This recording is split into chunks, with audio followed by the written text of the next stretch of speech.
Hello, my loves, and welcome to your Cosmic Weather Report for the week ahead.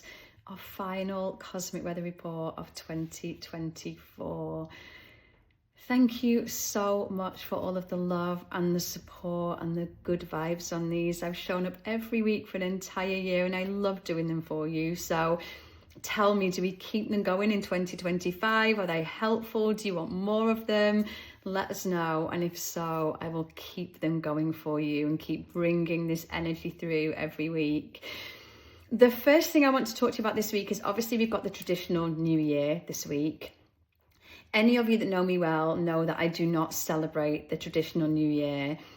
I really feel like when the calendars got created, they kind of did a bit of a number on us, having January the 1st as the New Year, because I just find it so difficult to vision, set intentions, create, manifest when everything around us is dark and cold and frozen over and beneath the earth. And so I celebrate my personal New Year on the spring equinox, on the kind of around the 21st of March every year. That's my New Year.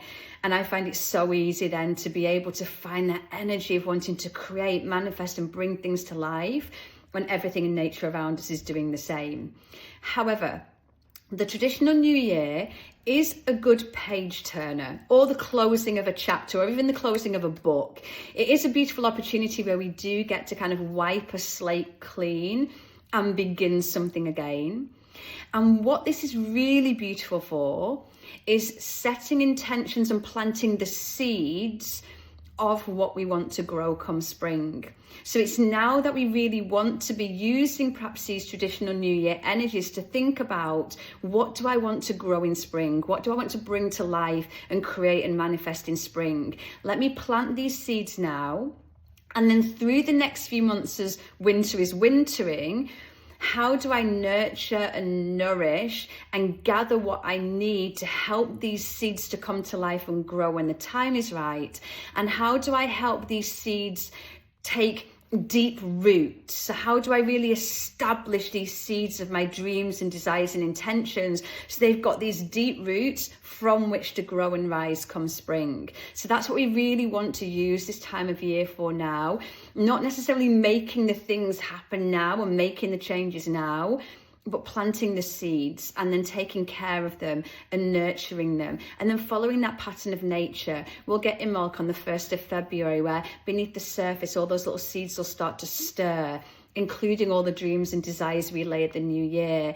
And then these seeds start to burst through the surface and come to life come spring. So please do still use this energy. Please do still use it for intention, manifestation, creation, but for the future. So not what are we going to change and grow and create now, because it's just not, we're pushing against the energy that's all around us. What seeds am I planting for what I want to grow, and how am I going to really take care of them? And to help us with this, we start the week in a beautiful way. We start the week with the Capricorn new moon. Now, this Capricorn new moon is going to just set the tone for the year ahead. The Capricorn new moon is going to help you to plant the seeds of your desires, to set your intentions for the year ahead, to really look to that long-term plan. And what Capricorn does really well is helps us to make a plan, a long-term plan, and then break it down into kind of manageable stages. And so what you might want to do is look at, okay, where do I want to be by the spring equinox? What do I want to be starting to grow in my life by then? Where do I want to be by the summer solstice in June? Where do I want to be in my life by then? What do I want by this time next year? By the end of the next traditional year, where do I want to be? What do I want to be doing? And what do I need to do now to start that process? So if you want a flower to grow in your garden, you have to begin by planting the seed. That flower is not going to grow by itself. So it's here now we plant the seeds of those intentions and dreams and desires. So this Capricorn moon is going to help you to look to that big future vision and goal. Where do I really want to be? And just like the mountain goat that represents Capricorn, sometimes we can look up to the top of the mountain and we can look at our dreams and think, well, it's really big and it feels really far away and I don't know how I'm going to make it happen. Capricorn and the mountain goat says, don't worry, because first we go there and then there and then there and then there and then there, and bit by bit by bit we get there. So this is just a beautiful lunar energy that's supporting us in making those plans of how we're going to achieve our intentions come spring and summer and autumn and through the year. Now, Tuesday then, we get New Year's Eve. And on New Year's Eve, we've got a really sweet energy. We've got Mercury trine Chiron. So this is going to bring this really beautiful opportunity as we close out one traditional year to find real inner peace and harmony and healing, to be okay with yourself, to be just like, I'm okay, I'm all right. And to also look at the past year and what you learned from the year gone by, particularly perhaps the more painful parts and the more challenging parts and the parts that asked you to step up and push against certain things or become a bit of a braver version of you. And this is going to then really give us this opportunity to leave behind all past pain, leave behind all past hurts, leave behind what you don't want to carry into a new year with you. So it's just going to be such a beautiful energy of and just very deep healing and finding acceptance and forgiveness and peace, and a moment where you're like, I'm just ready to step into something new because I'm all right, I'm okay, I'm all right. Now, this then is going to set us up really beautifully then for New Year's Day. And New Year's Day brings us such a sweet energy. New Year's Day, we move into the waxing crescent part of the lunar cycle. So first of all, the waxing crescent is when we see that first little glimmer of the moon in the sky, that first little crescent of the moon in the sky. And this is sort of the action part of the lunar cycle, whereby we've set our intentions with the new moon. And then the waxing crescent moon says, okay, in order to achieve those intentions, what do you need to begin to do? And as we just talked about, especially in this energy of wintering, this is okay. What do I need to perhaps learn or study? Or how do I need to grow certain things within me? Like, where do I need to perhaps be a bit braver, a bit bolder, believe in myself more? Where do I need to have conversations? What do I need to begin to gather to me to nurture and nourish these seeds within me so they can grow? So this waxing crescent energy brings an energy of, rather than just dream this, like that Capricorn moon, let's make a plan. Let's make a plan of how we're going to make these things come to life. So we're not just going, oh, this is what I intend and this is what I'd love to happen, and then we've done nothing. This waxing crescent is going to be like, well, let's do something. Let's make a little bit of a plan. Let's realize what it is that we want. And what's really, really powerful is that the waxing crescent moon on New Year's Day, the moon is going to move from Capricorn into Aquarius. And this is going to happen at, I think it's 10:50. The moon will move from Capricorn into Aquarius. When I saw this, it struck me as being so profound because, as many of you know, Capricorn is the old world we've been living in while Pluto moved through Capricorn. Aquarius is the new world we're moving into now Pluto has entered Aquarius. And so for the moon, and the moon in astrology is our inner world. The moon is who you are on the inside, who you are when no one else is watching. It's your deepest, truest, most authentic self.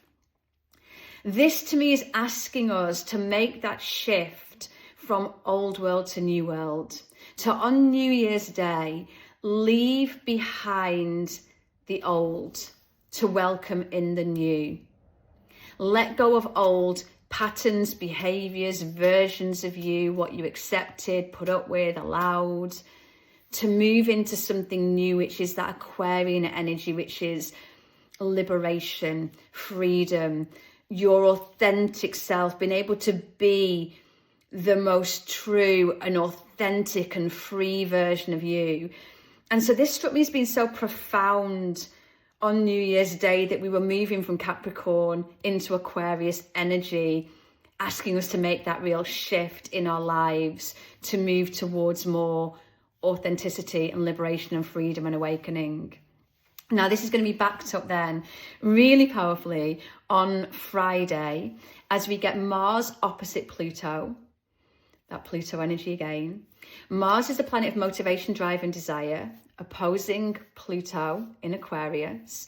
It's going to ask us now to, it's going to bring this real drive to start to move into a new future, a different future, to do things differently, to really, well, what's really interesting here is that Mars is in Leo, so to really follow our hearts. So we're being asked to now be motivated by our hearts, to be motivated by our intuition, to be motivated to move forwards by a deep inner knowing. So it's about now really listening to your heart and where your heart wants to guide you next. And this is going to be so sweetly backed up by the fact that Venus moves into Pisces on this same day. Now, Venus in Pisces is all about romance, romancing your life. Venus in Pisces helps you to believe in love and the fairy tales and the happy endings. Venus in Pisces believes that it's all going to work out. Venus in Pisces sees the good in everybody and everything. And so this is such a beautiful day as we're being motivated to move forwards towards this new Pluto and Aquarius energy, to really believe in those happy endings, to follow your heart to where it wants to guide you, to trust that love always wins and the ending is always happy. And so it's just such a beautiful time to find that romance side of life. I know life can sometimes get a bit jaded, and so then we miss all of that. But I'd love you to really think about tuning into that believing in romance, believing in the good, believing in dreams, believing it can all come true and it can all work out. That's the energy I really want you to feel into. And then this gets backed up on Saturday as we get the Sun sextile Saturn. So as the Sun then sextiles Saturn, this is about take charge of your own life. Take charge of it. You decide this is your life. Where do you want to go in this year now? How do you want to move forwards? And this is about overcoming challenges. So those things, if life has got jaded, that have felt difficult or hard work, or I don't know how I'll figure this out, I don't know how I'll make this happen. The Sun sextile in Saturn, there'll be this knowing of how you can overcome things. It's almost like the one thing you've missed where you're like, oh, but of course I can do it that way, and then it's all going to work out. It's like that final screw we forget to put in something, and then we're like, oh, there it is. Okay, now it's all built. Now it holds itself together. And this is going to bring in this energy of just being able to see the way forward, to see how you're going to make it happen. And if nothing else, to trust in yourself to know that you can, to know that within you is a strength and a foundation that will help you to get what it is that you want. Even if you can't see the way forward, somewhere in you knows. And if you can begin to trust in that part of you, with Mars opposing Pluto and with Venus being in Pisces, that part of you that just knows without knowing how it is that you know, if you can begin to just follow that intuition, follow that inner guidance, you've got an internal navigational system built into you that you ignore by looking outside of you for the direction and the answers. Turn back to that inner navigational system. That's the energy we're being called into in 2025, is really allowing your internal navigational system to guide you forwards. That's the big energy. And that's what the Sun sextile Saturn's going to really do. It's going to help you to tune into your inner GPS and go, I know the way to go. I always knew. I just forgot that I knew. Speaking of which, if you want to know all about the energies for 2025, I'm going to do a 2025 cosmic weather report where I will give you all the big astrology that you need to know for the year, how to work with it. If you love these, you will love that. It's going to happen on the 6th of January. You'll be able to find the link on my website, in bios, all of those places that we go to look for that kind of stuff.